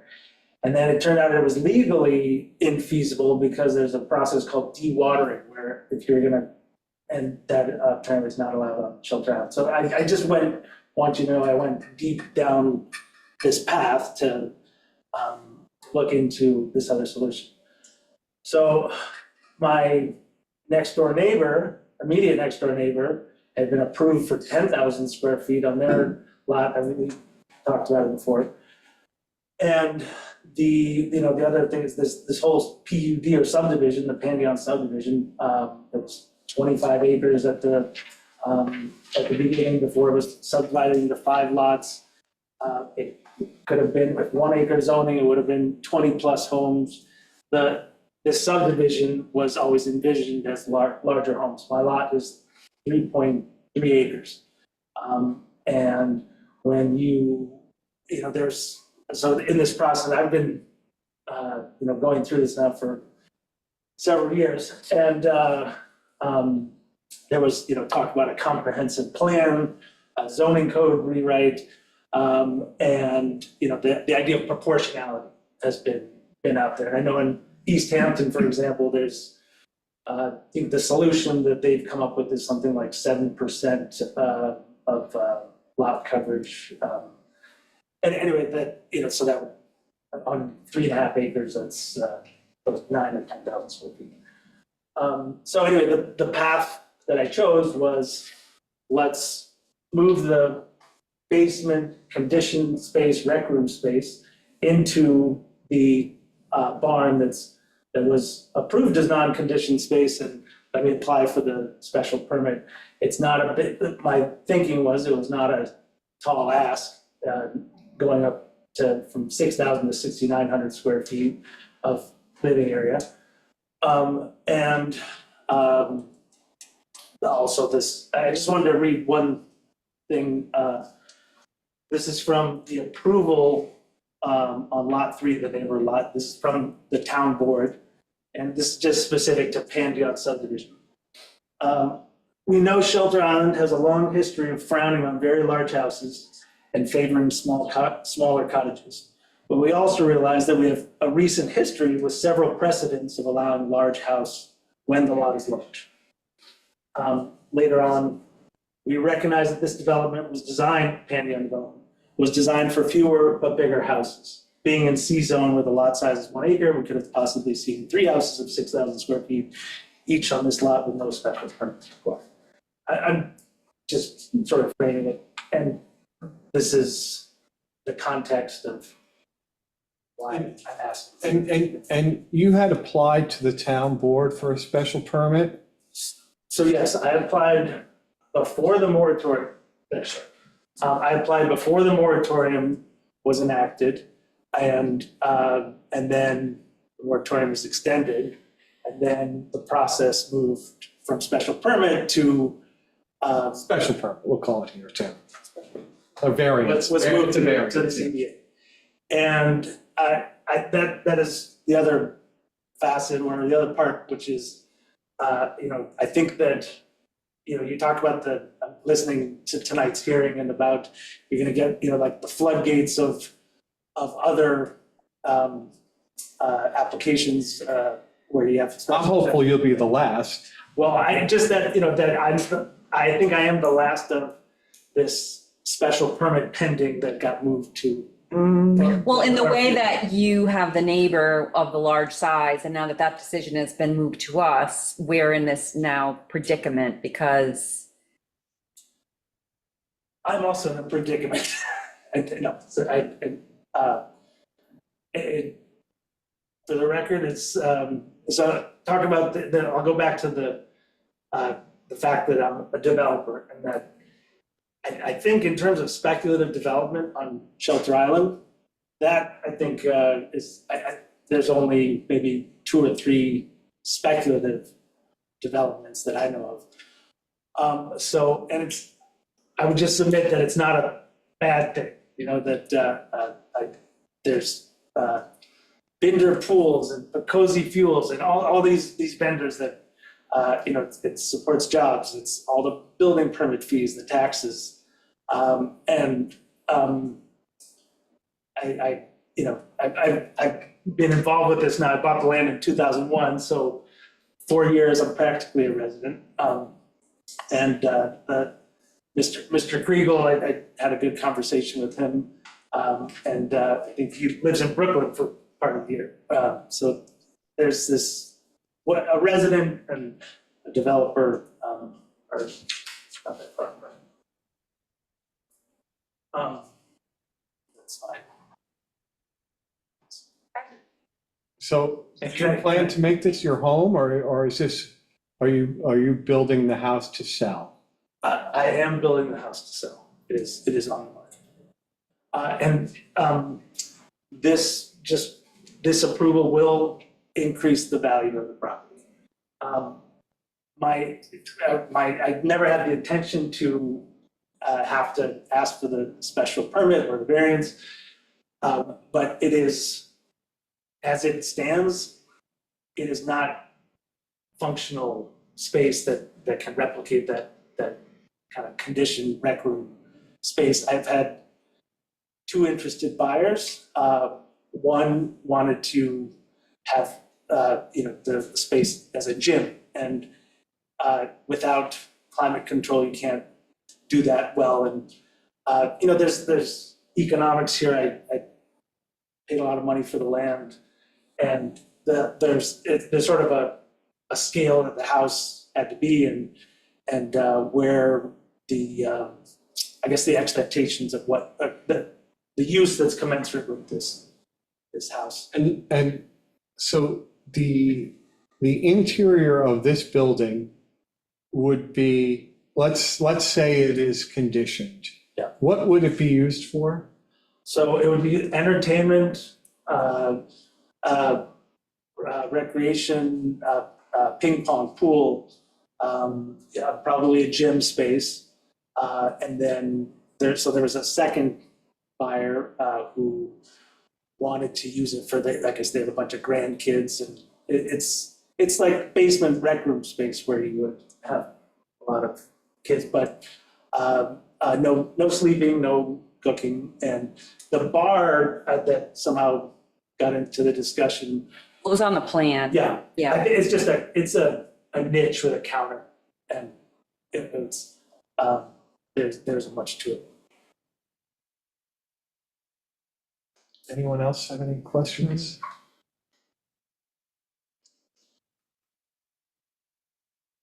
No, just processing. Thank you. And I just want to make sure I get the numbers right here, because it seems like whatever, we had one set of numbers and another set of numbers.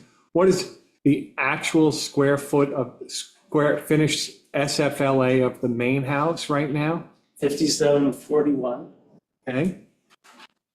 And what would be the square footage of the accessory building? I think it's 1242. 1242.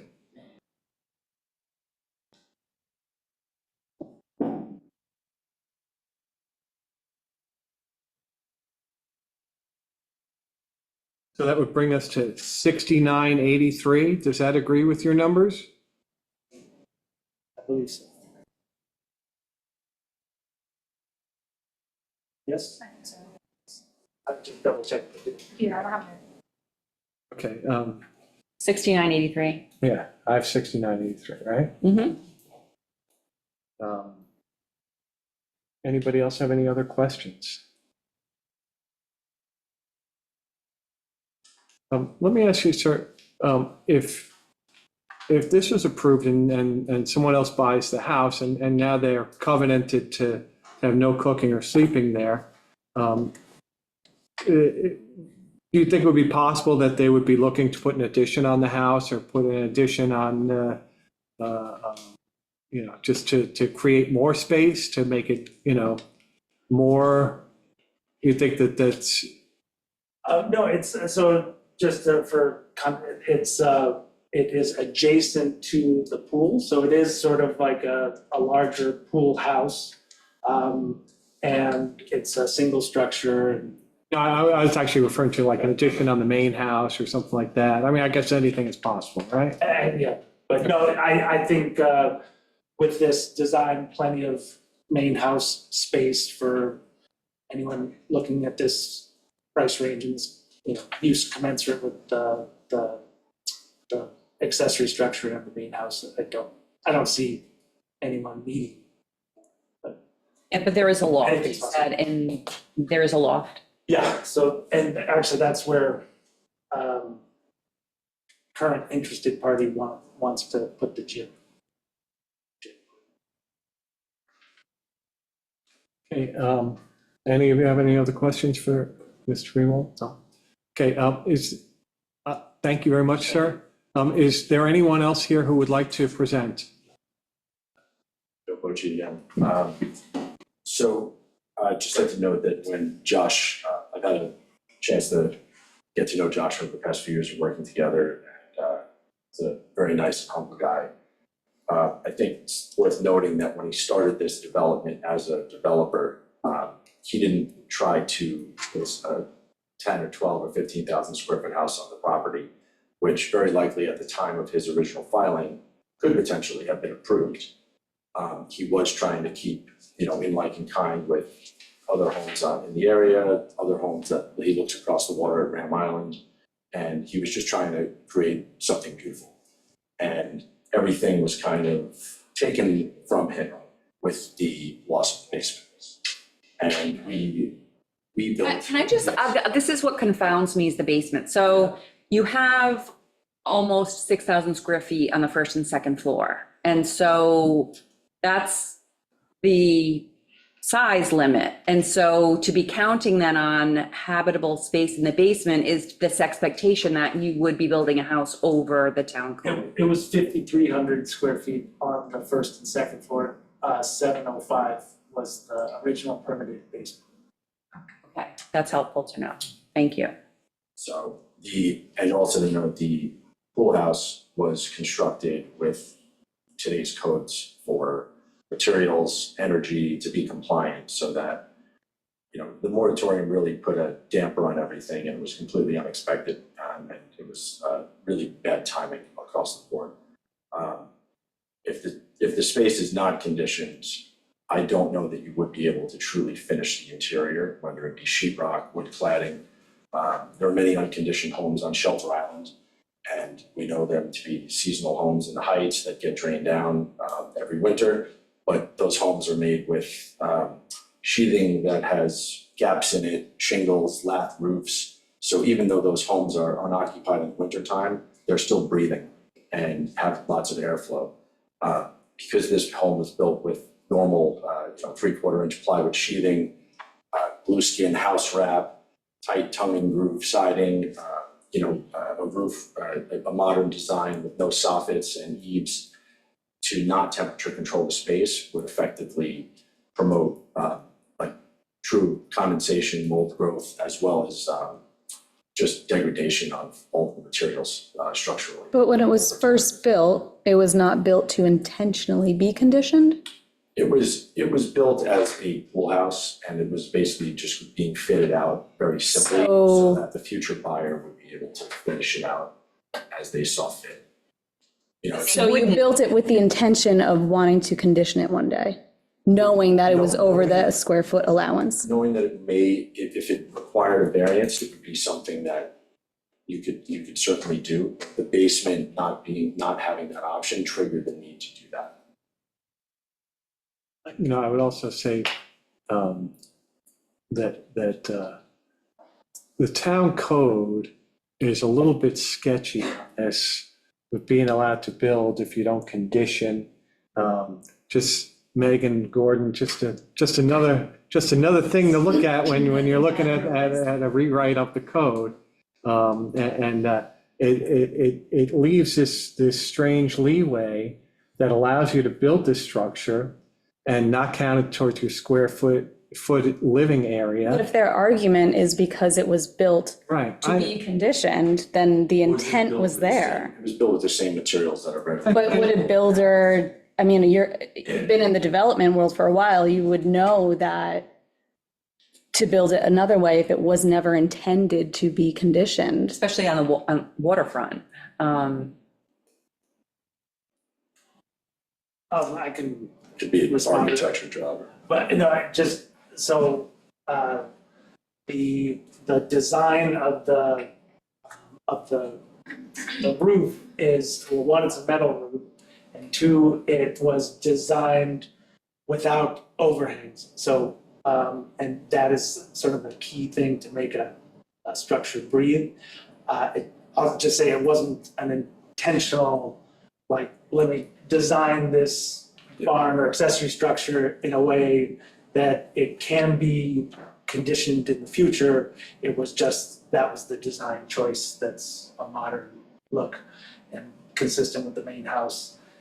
And as I'm now in this predicament, we can make some modifications to this structure, which would entail like punching holes through where the roof meets the walls to make it breathe better, but that's not desirable for a number of reasons. Thank you. Mr. Bocci, do you have anything else you'd like to add at this time? No. Okay, I'm just going to open this up here then to, thank you. Open this up to the floor if there is anyone here who would like to comment on this application. Anybody out in the Zoom land that would like to comment on this application? Hi, sir. Mike Gaynor, 8 Cobbetts Lane. Yes, Mr. Gaynor, go ahead, please. Hi, I'll move through this quickly. I've met Josh all at one time, but I will tell you as a developer, he's very well recognized in the industry as a very credible developer. My architect on my properties also works with Josh, and so do with that what you will. I can also tell you that on 3 Pandian, my builder that I've built all my properties with, McGrath Builders, who his family has several properties on the island, so they're islanders for sure. He told me the very same thing on the topic of not knowing about the groundwater intrusion. That exact same thing happened at 3 Pandian. They ran into all sorts of, nobody expected to hit that kind of groundwater. So do with that, again, what you will. That's as best I know, for what that's worth, that's a truthful statement. When I look at this situation, I am not a fan of what's going on at Pandian, and Josh and I have met a total of 1 time. I don't care for those houses out there. That's my personal aesthetic or whatever. They're very large. They're not Shelter Island. And I think that's really the nature of this thing, is that these houses look like Hampton's houses. And along the way, this all got politicized. and Josh is being nailed to the cross over something that's happened all throughout the East End that everybody's trying to correct right now. It's all over the papers everywhere that, you know, we're all trying to limit development now that the horse is far out of the barn. And I think I think he's really being made to be held accountable for this. It's at the end of the day, this building the envelope is up. It's done. And those buildings over there, those enormous houses, they didn't happen by accident. The town of Shelter Island allowed them to happen. And now we're going to come back and everybody's not happy about them. They're very big. And all he wants to do is condition this space. And it really seems to be unfair at this point, to the extent that, like, what are we trying to accomplish here? Like, we're going to make the town of Shelter Island look like we take retribution against people. I really think it's our fault as a town that we let those buildings come out of the ground. They're enormous, every single one of them. Everyone who looks at them is not happy about them, and that just is what it is. And so I remember watching during the hearings when the moratorium was put in place. This is how politicized this got. The board back in October of 23, you can dial up that video. And the town board was laughing at Josh. Josh was trying to make a credible argument for, you know, why he needed to recoup his loss inside of this thing. He had lost square footage. And the development world this is just capitalism. This is the world we live in. And he was just trying to make a simple argument, like, this is dollars per square foot. And if you're going to lose it in the basement, you got to make it up somewhere else. And it's just that simple. The exterior of the structure, there was no, you know, conspiracy on Josh's part to make money. He was just trying to recapture some square footage and condition space that otherwise wasn't conditioned. And they laughed at him on video. I was so enraged when I watched that. Again, I don't like those developments over there. You guys know what my house looks like. I don't care for them. I wish those houses wouldn't have been built, but they were. The town allowed that to happen. And so I think we're making a statement out of Josh inside of this thing. Let the guy have his permit to literally install heating and air conditioning equipment inside of a building. He's not trying to, it's already built. The building's there. There's nothing we can do. He just wants to condition the space. And so that's my opinion. Thank you for listening to me. Thank you. Thank you, Mr. Gainer. I would like to say, depending on the day, it seems like we're either being chastised for not doing our due diligence, or now we're being chastised for trying to abide by the code. So the building's up. I understand that, but you've got to understand the position that we're in. So depending on the day you come here, depending on what the case is, we're either doing a bad job for not doing our due diligence, or we're doing a bad job for not cutting a guy a break while we're trying to abide by the code. So that's all I have to say about that. Okay. I guess as long as we're going to continue the conversation, one of the things that the board touched upon tonight is and I guess this would be a question for Tim Hill, probably the best person to answer this. The question was, are you planning to make this your home, or are you a developer? What relevance does that have inside of Chapter 133?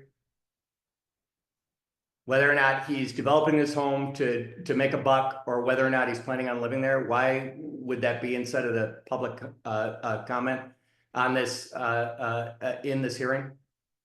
Because I see it quite frequently. The character of the applicant is being brought up consistently. It was brought up on 135 South Ferry, right, with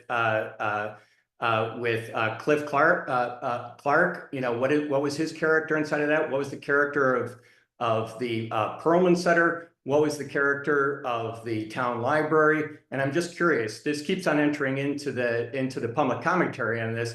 And so if we're going to address that on those situations where it seems to be brought up as something that is amenable, like something where the community wants to mention that the South Ferry Corporation is a benefit to the community, or Pandian is a benefit to the community, or I'm sorry, not Pandian, Perlman Center, or the town library. So why are we bringing that up inside of the public hearing right here, whether or not he is a developer or whether or not this is private residence? I'd like some clarification on that.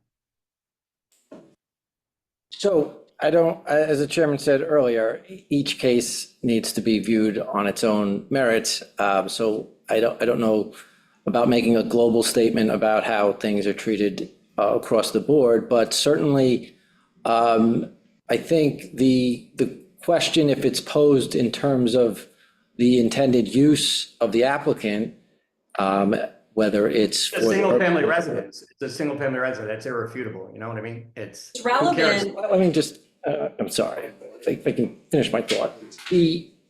On a regular area variance application, before, under the town law, before consideration of even the statutory factors, the primary role of the board is to weigh the benefit of the applicant against the concerns of the town. And so the intended benefit is something for the applicant to articulate. A family that's looking to do something because they're having a new child may be relevant versus an applicant whose intended use is to sell it. That doesn't make it, from a character standpoint, a value judgment as to those people, but it is a relevant part of the analysis, the weighing of those potentially competing interests.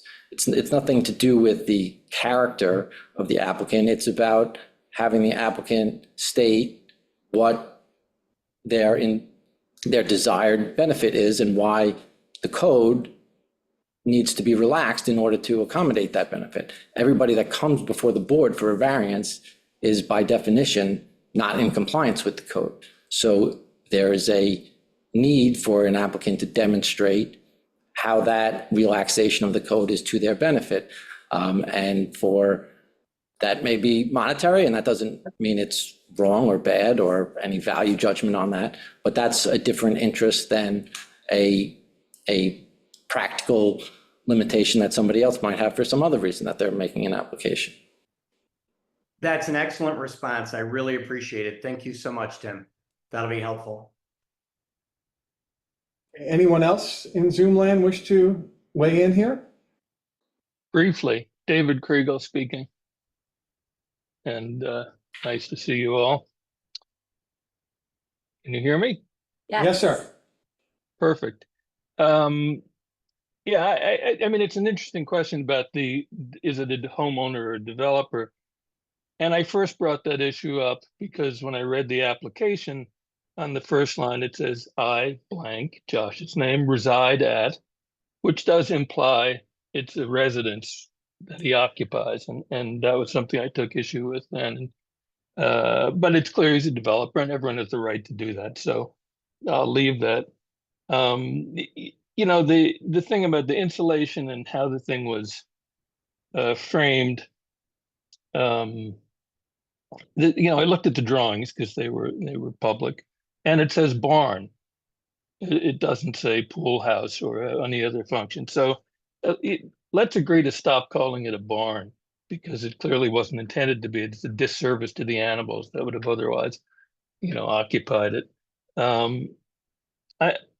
You know, I think everyone's in a very tough position. I don't envy the board having to decide on this, and I certainly don't envy Josh, who's you know, in a tough predicament. But the question I have really is to the board, I guess, is, you know, what's the criteria for a decision? On previous applications, people in support said, well, it should be approved because they're very nice people. You know, and you know, is that the criteria? Or is it a developer who's in a tough spot because he got in, you know, over his head, or it's taking too long to sell, or they hit water? I mean, those are real factors. They're not spelled out as criteria for a special permit, though. So I'm left kind of scratching my head as to how you make this kind of decision. And what can I say? I wish you luck in it because it is a hard situation. I do live across the street. As Mr. Gaynor said, the building's there. Does it matter if it's air conditioned? You know, perhaps not. It's going to look the same. It's still just as big. The question is the precedent. And does this mean the next applicant's going to come forward with a similar expectation that they can essentially push the boundaries? And at some point, I guess you have to draw the line. I have no idea when and where that is, whether it's this project or a project in the future. that's in your capable hands. But I don't, I'm really not sure. I'll let my previous comments on the project stand, and I wish you luck in making a decision. Thank you. Thank you. I just wanted to say, Mr. Kriegel, really the basis for our actions is this balancing test where we try to weigh the benefit to the applicant versus a detriment to the community. And that is the balancing test for us. There are other factors involved, but in the end, that is the crux of the matter for this board. I understood. Or in some cases, like the other application, the possible benefit to the community, not always a detriment. Yeah. So I appreciate it. Thank you very much. Thank you. Thank you. Anyone else wish to weigh in here? No? Yes? Maybe? Good, if you wish to, this is your time. Yeah, so this form, which is, I think, the ZBA application form, it is a template, and it says, I currently reside, and the address is the property address. Yes. I have no intention to mislead them. And then also my understanding is that, under the special permit process, that approval process didn't have very specific criteria. I had entered that process. I thought With the town board, you mean? with the town board. Yeah, okay. And anyway, now I believe that there is, under the ZBA, there's specific criteria. And I think it mostly has to do with, I think you summarized it in terms of the balance of what you're trying to do, but that it's, is it a detriment to, I thought I read it more as like the neighborhood, immediate neighbors versus the whole town, but maybe. And in terms of the resources, is there a detriment to the resources? And on that, I just wanted to clarify that,